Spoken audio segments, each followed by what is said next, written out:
সকলকে স্বাগত জানাই। আজকে আলোচনা করতে চলেছি ক্রিকেট বিশ্বের ইতিহাসে একটা গুরুত্বপূর্ণ স্মরণীয় একটি ম্যাচ নিয়ে, যেই ম্যাচ ক্রিকেট প্রেমীদের হৃদয়ে সর্বদা এক স্বর্ণাক্ষরে লেখা থাকবে। এই ম্যাচটি ক্রিকেট বিশ্ব এবং আইপিএলের ইতিহাসে একটি গুরুত্বপূর্ণ স্মরণীয় ম্যাচ। এই ম্যাচটি অনুষ্ঠিত হয়েছিল 2012 সালে 27 মে এম এ চিদাম্বরম স্টেডিয়াম। এই ম্যাচটি ছিল 2012 সালে আইপিএলের ফাইনাল ম্যাচ।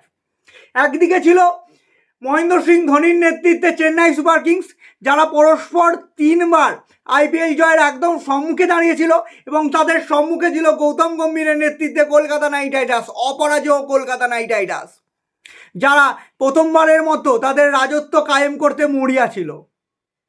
প্রথমে টসে জিতে ব্যাটিংয়ের সিদ্ধান্ত নেয় চেন্নাই সুপার কিংস, এবং প্রথমে ব্যাটিং করতে নেমে বাউন্ডারির ঝড় তোলে মুরলী বিজয় এবং মাইকেল হাসি। মুরলী বিজয় এবং মাইকেল হাসি প্রথমে 87 রানের একটা গুরুত্বপূর্ণ পার্টনারশিপ গড়ে তোলে, এবং তারপর প্রথম উইকেট পতন হলে ব্যাট নামে সুরেশ রায়না 38 বলে 73 রানের একটা অভাবনীয়, অকল্পনীয় একটি সুন্দর ইনিংস খেলেন, একটি দুর্দান্ত ইনিংস খেলেন, এবং 4-6 একটা বন্যা শুরু করে। এবং শেষ পর্যন্ত সুরেশ রায়না 73 রানের এবং মাইকেল হাসির একটা অসাধারণ হাফ সেঞ্চুরি 54 রানের ওপর ভর করে চেন্নাই সুপার কিংস পৌঁছে যায় 190 রানে, এবং কলকাতা নাইট রাইডার্সের সামনে 191 রানের একটা রানের পাহাড় রাখে। সেই সময় ফাইনালের মতো ম্যাচে 190 রান তাড়া করা এক পক্ষে অসম্ভব ছিল। আবার কলকাতা নাইট রাইডার্সের ব্যাট নামার শুরুতেই একটা বড় ধাক্কা পায়, গৌতম গম্ভীর প্রথমেই আউট হয়ে যায়, এবং কলকাতা সমর্থকদের কপালে দেখা যায় এক দুশ্চিন্তার ভাঁজ, আর অপরদিকে উল্লাসে ফেটে পড়ে চেন্নাই সুপার কিংসের ভক্ত সমর্থকরা। কিন্তু তখনও পর্যন্ত ইতিহাস লেখা এখনও বাকি ছিল। মনবিন্দর বিসলা এবং জ্যাক ক্যালিস কোনো মতেই যেন হার মানতে তারা রাজি ছিলেন না। তারা ছিল ম্যাচ জয়ের জন্য মরিয়া। এরপরই শুরু হয় এক অভাবনীয় রোমাঞ্চকর ঘটনা। মনবিন্দর বিসলা দুর্দান্ত ব্যাটিং শুরু করে, 48 বলে 89 রানে একটা ফাটাফাটি, অকল্পনীয়, অভাবনীয় একটি ইনিংস খেলে, এবং কলকাতা ভক্ত সমর্থকদের উপহার দেয় মনবিন্দর বিসলা। মনবিন্দর বিসলার এই 89টি রান সাজানো ছিল 5টি দুর্দান্ত 6 এবং 8টি দুরন্ত বাউন্ডারি অর্থাৎ 4 দিয়ে।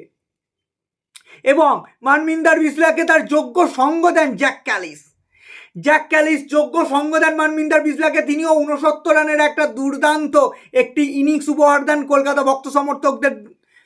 এবং মনবিন্দর বিসলা এবং জ্যাক ক্যালিসের এই দুই পার্টনারশিপের ওপর ভর করে স্বপ্ন দেখতে আরম্ভ করে কলকাতা ভক্ত সমর্থকরা। তখন যেন মনে হয় এই ম্যাচ ঠিক কলকাতা নাইট রাইডার্স জয় করেই নেবে, এবং 136 রানে একটা বিরাট পার্টনারশিপ গড়ে ওঠে মনবিন্দর বিসলা এবং জ্যাক ক্যালিসের মধ্যে। তখন যেন মনে হয় আর কিছু সময়ের মাত্র অপেক্ষা কলকাতা নাইট রাইডার্সের এই ম্যাচ জয়। কিন্তু তখনও এই ম্যাচের রোমাঞ্চ বাকি ছিল।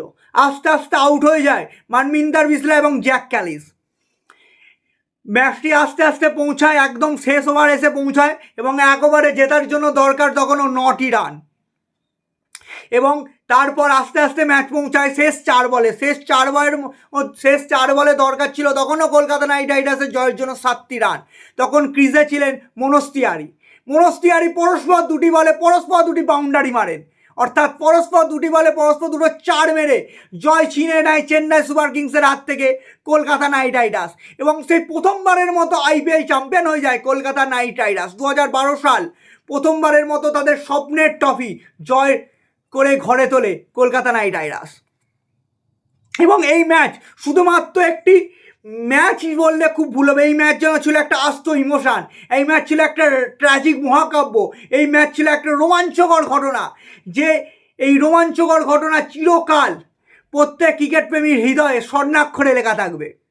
এবং আপনাদের মধ্যে কি মনে হয় কলকাতা নাইট রাইডার্সের জন্য ম্যাচ জয়ের কোন ইনিংসটি সব থেকে বেশি গুরুত্বপূর্ণ ছিল?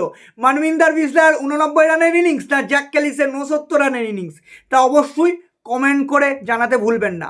এবং এই রকম রোমাঞ্চকর ক্রিকেট ইতিহাসের ঘটনা শুনতে এবং পুরনো দিনের রোমাঞ্চকর ক্রিকেটের ম্যাচ স্মৃতি রোমন্থন করতে, নতুন করে স্মৃতিচারণ করতে অবশ্যই আমাদের চ্যানেলটি ফলো এবং সাবস্ক্রাইব করে পাশে থাকবেন। আজকের মতো এই পর্যন্তই, খুব তাড়াতাড়ি ফিরে আসবো নতুন কোনো ভিডিও নিয়ে।